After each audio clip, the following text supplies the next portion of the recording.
emhlabeni unganganconywa ngabantu kodwa phaya ezulwini uyavuywa ngokusindiswa kwakho. So ungasafumana isupport kwifamily yakho yasenyameni kodwa izulu lona liyakusupport. That's why ngoba abanye uthi xa esindiswa usindiswa nempahla eyi1 yokhonza uThixo futhi kokwena ukuthi asihoyanga nalonkonzo noma unxibe into kufika umzala nathi nansi lokho ingxaki kuyavuya ezulu.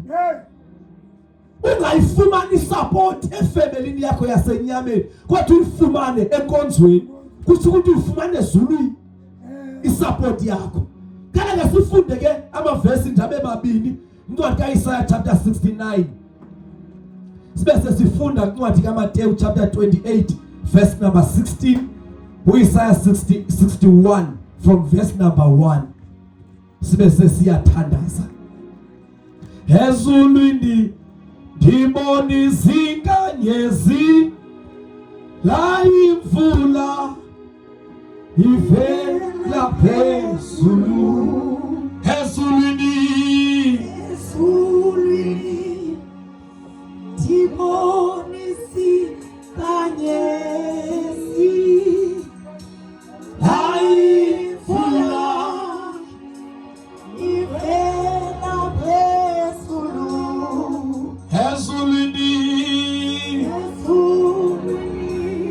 Ezulwini ndibona izinkanyezi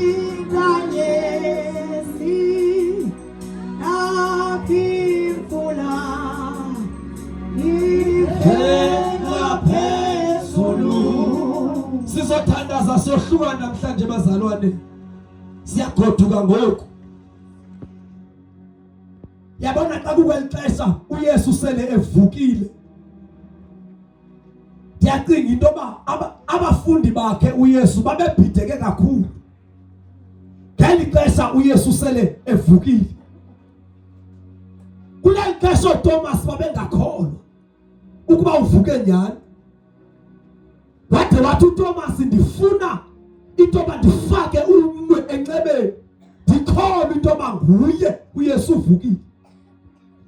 And ngelixesha uYesu wayesengasaqhelekanga wayesengasaziwa ngabafundi ngoba ingxaki wafa esenyameni wavuka esemoyeni. Siyathandaza wafa esenyameni wavuka ekumoya ombetha amanye amandla engasafani nala Yesu wayefile sele nikezwe amanye amandla ngoku. Kanti mfundele uIsaiah siyathandaza. What Isaiah chapter 61 verse number 1. Verse number 1. Umsebenzi womhlawuleli eZiyoni. Verse 1. Umoya wenkosi uYehova uphezu kwami. Yes. Ngenxa yokuba uYehova endithambisele ukuba ndishumayeze abalulamileyo indaba ezilungileyo. Yes. Undithume ukubopha abanhliziyo zaphukileyo, ukumemeza inkululeko kwabathinjiweyo, ukuvulwa kwamehlo kwabakhonxiweyo. Bawayigcwele siyabonga Thixo wethu izwi lakho linamandla. Ngegama lithandaza ngicela kunifuna unibambele nje incwadi kaMateyu 28 verse number 16 sibe sesiyathandaza. Unifundele nje verse number 16. Incwadi kaMateyu 28 verse number 16. uYesu uyazibonakalisa kubafundi kwelaseGalili. Verse 16. Bamba ke abafundi abali11 baya kwelaseGalili kuloo ntaba wayebayalele yona uYesu. Ithi le verse bahamba abafundi bakhe baye eGalili ngoba uYesu uthe xa evuka wathi sawuhlangana eGalili ngoku. Ithi bahamba baya kuloo ntaba wayebayalele kuyo uYesu ba sizawudibana kuloo ntaba. Funda siyathandaza. Baza bakumbona baqubutha uYesu baqubutha kuye. Ke inxenye yathandabuza ngoba babengasambona uma bengasamrecognize kakuhle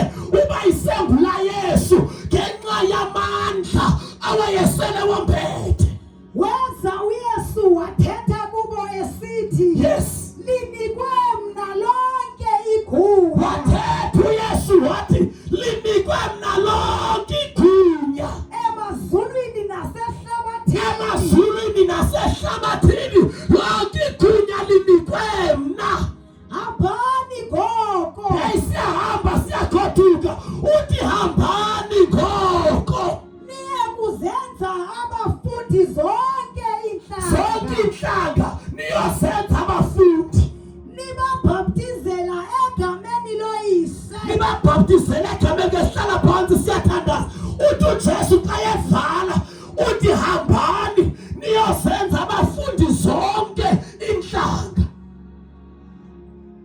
Uyabona njengoba sihamba siyagoduka, wona msebenzi esinawo nesijongene nawo kuba siyoshumayela zonke inhlanga, siyosenza abafundi, siyoxelela abantu ngoYesu njengoba esithi lonke igunya linikwe mna emhlabeni nasezulwini lilapha kuthi ngoku.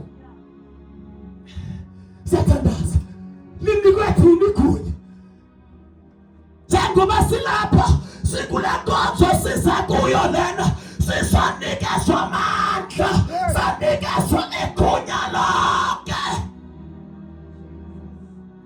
Njengoba silapha kwakho uthi uIsaya, umoya wenkosi uphezu kwami, uthongamele, undithambisile ukuba ndishumayele, ngoba unawushumayela ungathanjiswanga. Intambiso ikunikeza igunya, kangamani uthanjisiwe awubilakhwala awayeki, ngoba uhamba nentambiso kamoya igcwele.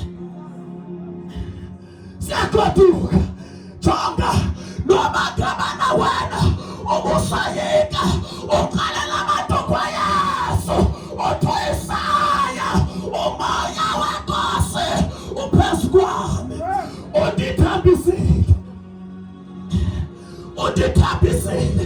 Funeka abantu kwakho abazawuthanjiswa, abangazuhamba nje.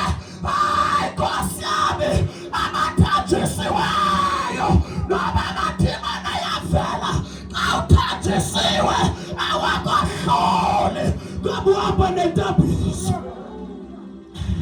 Siyathandaza, uhamba nentambiso, awubilakhwala xa uthanjisiwe, ungena apho kutongenwa khona. Hayi bo Nkosi yami, uhamba nentambiso, athanjisiweyo. Uthi umntu nabo ubatshiwe utshwala, kodwa ngoma kuthetha umntu athanjisiweyo uyakhululeka. Siyagoduka, thala sithi ngalo zethu, moya wenkosi uphezu kwami, undithambisile, uphezu kwami ngoku, undithambisile. Siyagoduka, funeka batshoyo, jongani bazalwane, kuyathethwa ngamadimoni, uthi umhlabelelo andinalo uvalo. Kangabani uthanjisiwe awunavalo nolwamadimoni, ngoba uthembe amandla wentambiso. Themba amandla entambiso, ngoba wabi wedwa noma yavela amadimoni uthembe yona. Siyagoduka, uzawubheka emsebenzini naba basindiswanga namhlanje, masibambe loo ntambiso, nabo bungabashumayezi. Hambani niyosenza abafundi zonke inhlanga. Siyathandaza, siyosenza abafundi, lonke igunya silinikiwe. Abagula bazawuphila, ababotshwe bazawukhululeka. Sishumayela ngegunya lentambiso phezu kwethu, sishumayela nge-authority kamoya oyingcwele. Yini bazalwane, uYesu washiya lo msebenzi waba sishumayele, asibe ngenyawo. Siyagoduka, phakamisa ingalo zakho. Siyagoduka, umoya wenkosi uphezu kwami, undithambisile namhlanje, akasithanjiswe ngamoya intambiso. Khawuzamkelela le ntambiso, khawuzamkelela le ntambiso, khawuzamkelela le ntambiso. Jongani bazalwane.